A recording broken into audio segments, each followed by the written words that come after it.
우리가 하루 최소 2회 이상 이제 세라마이드라든지 히알루론산 성분이 포함된 그런 보습제를 전신에 충분히 도포해 주시면 좋고요. 제가 실제로 아토피 피부염 환자분들 뵈면 하루에 바르세요 하거든요. 아토피 피부염이라든지 건성 같은 경우는 생물학적 제제라고 해서 이게 진짜 거의 완치에 가까운 효과를 보이는 치료제들도 계속 나오고 있어요.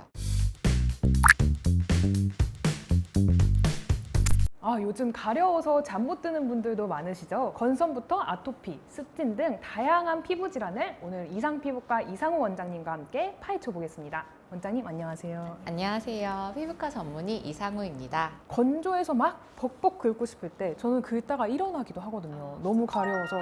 사실 이런 겨울철 피부 질환 어떻게 관리해야 될까요? 네, 이제 겨울철은 사실 가장 큰 문제가 건조한 거거든요. 말씀하신 것처럼. 그래서 보습을 굉장히 신경 써주셔야 합니다. 우리가 하루 최소 2회 이상 이제 세라마이드라든지 히알루론산 성분이 포함된 그런 보습제를 전신에 충분히 도포해 주시면 좋고요. 이게 또 너무 춥다고 보통 뜨거운 물로 많이 씻으시잖아요. 네. 그럼 더 건조해져요. 그래서 샤워는 미온수로 짧게 하시고 또 샤워가 끝나고 우리가 보통 3분 이내에 보습제를 발라라 하거든요. 그러니까 물기를 닦고 화장실에서 나오기 전에 그냥 바로 거기서 보습제를 바르는 습관을 들이시면 좋을 것 같아요. 또 실내도 굉장히 건조하잖아요. 그래서 실내 온도는 한 18에서 22도 정도 너무 높지 않게 설정을 해주시면 좋고 습도도 한 40에서 60% 정도 조금 습도는 높여주시고요.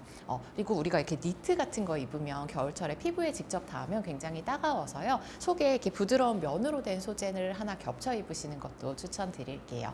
이런 식으로 우리가 집에서 할 수 있는 여러 가지 관리를 다 해도 조금 많이 건조하고 많이 가렵다. 그럴 때는 이제 병원을 찾으시는 게 좋겠습니다. 그러면 이제 화장실에서 로션을 바르라고 해주셨는데 저는 그러고 싶어도 이 물기 위에 바르는 게 또 찝찝하더라고요. 물기는 닦고 수건으로 물기를 닦은 다음에 바로 발라주시면 이제 피부가 촉촉한 상태에서 보습제가 흡수가 더 잘 되거든요. 그럼 화장실에서 바르는 걸로. 그리고 또 겨울하면 홍조잖아요. 이 홍조가 생기는 원인 그리고 타파할 수 있는지가 궁금합니다. 그러니까 우리 피부에 모세혈관이라는 게 있는데요. 모세혈관이 이렇게 늘어나면 거기 혈류가 붉게 비쳐 보이는 게 홍조예요. 그래서 원래 혈관은 고무줄처럼 이렇게 줄어들었다 늘어났다 변화하는 조직인데요. 이게 유난히 잘 늘어나고 또 이렇게 늘어난 혈관이 이렇게 원래대로 돌아오는 걸 회복 탄력성이라고 하는데 이 회복 탄력성이 그냥 유전적으로 좀 떨어져 있는 분들이 계세요. 그런 분들이 주로 홍조가 잘 생기고요. 사실 이미 유전적으로 타고난 건 우리가 바꿀 수는 없기 때문에 이제 외부 악화인자를 조절해서 이제 홍조를 좀 조절을 해야 되는데요. 제가 환자분들한테 이제 홍조 환자가 오면 제일 잔소리를 많이 해요. 왜냐면 생활 습관 조정이 진짜 중요하거든요.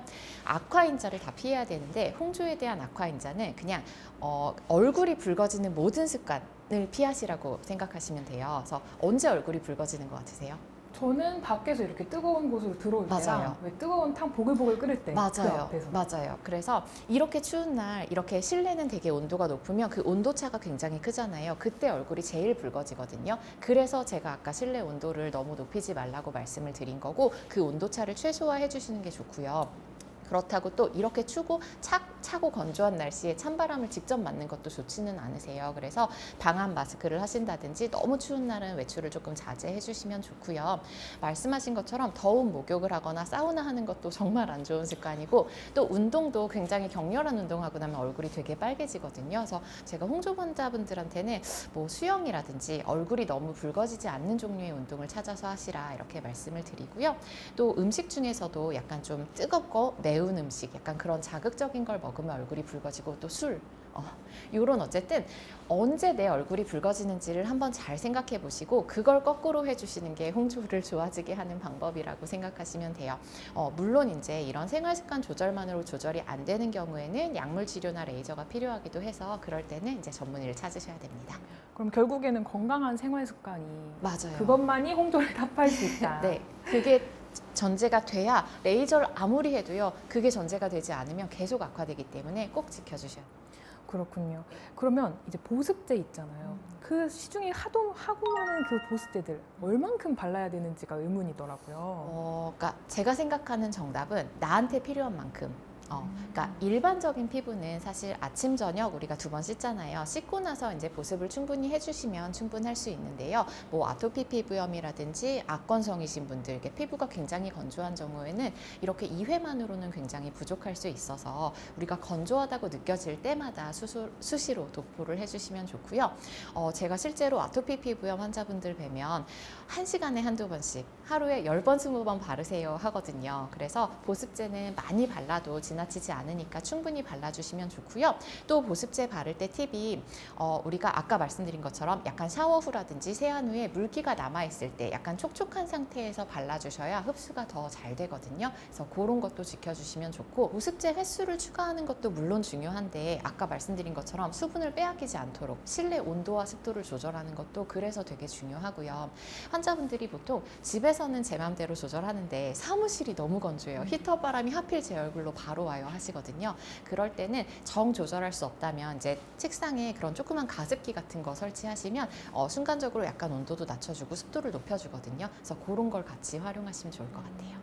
그럼 한 번 바를 때 몇 번 어느 정도 짜서 바르는 게 가장 이상적이에요? 근데 사실 뭐 교과서적으로는 뭐 500원짜리 동전이다, 100원짜리 동전이다 말을 하는데 어쨌든 그냥 내 피부에 충분한 보습을 줄 정도로 발라주시면 좋고요. 두껍게 한 번 바르는 것보다는 얇게 여러 번 바르는 게 더 좋기는 합니다. 명심하겠습니다. 그러면 이 건선과 아토피 심해지는 이후에 이제 차가운 공기에서 뜨거운 히터 바람이 미치는 이제 영향들이 어느 정도인가요? 이제 찬 공기가 닿으면요, 피부 표면의 지질 성분이 경화가 되면서 이제 피부에 약간 보호막 기능이 떨어지게 되거든요. 그래서 피부 장벽이 약화되는 건데 여기에 이제 뜨거운 바람이 닿으면 피부 표면의 수분을 막 증발시키겠죠. 그래서 피부가 더 약해지고 장벽이 약해지면 염증 반응이 유도가 되고요. 그럼 피부가 가려워지거든요. 그럼 우리가 또 긁잖아요. 그럼 다시 염증이 생기고 그게 다시 가려워지고. 그러면 아토피나 지루성 피부염, 건선 얘네들은 결국 평생 안고 살아가야 되는 질환인가요? 이게 사실 이제 우리가 의학적으로 뭐 완치라는 개념은 병이 완전히 나아서 더 이상 치료를 안 해도 병이 없어진 상태를 뜻하잖아요. 근데 말씀하신 이런 만성 피부 질환들은 원래 호전과 악화를 반복하면서 약간 재발하는 경향을 띠기는 해서 우리가 완치라는 개념에서는 완치는 어렵다고 말할 수는 있는데요. 근데 사실 조절만 잘하면 증상이 좋은 상태로 충분히 유지할 수 있거든요. 그래서 우리가 막 이거를 막 조절이 안 되고 평생 안고 살아야 된다 이렇게 막 부정적으로 보는 것보다는 조절 가능한 질환이다 이렇게 접근해 주시면 좋을 것 같고요. 사실 요즘 의학이 계속 발전하고 있잖아요. 아토피 피부염이라든지 건성 같은 경우는 생물학적 제재라고 해서 이게 진짜 거의 완치에 가까운 효과를 보이는 치료제들도 계속 나오고 있어요. 그래서 너무 부정적으로 생각하지 마시고 그냥 긍정적으로 접근해 주시면 좋을 것 같습니다.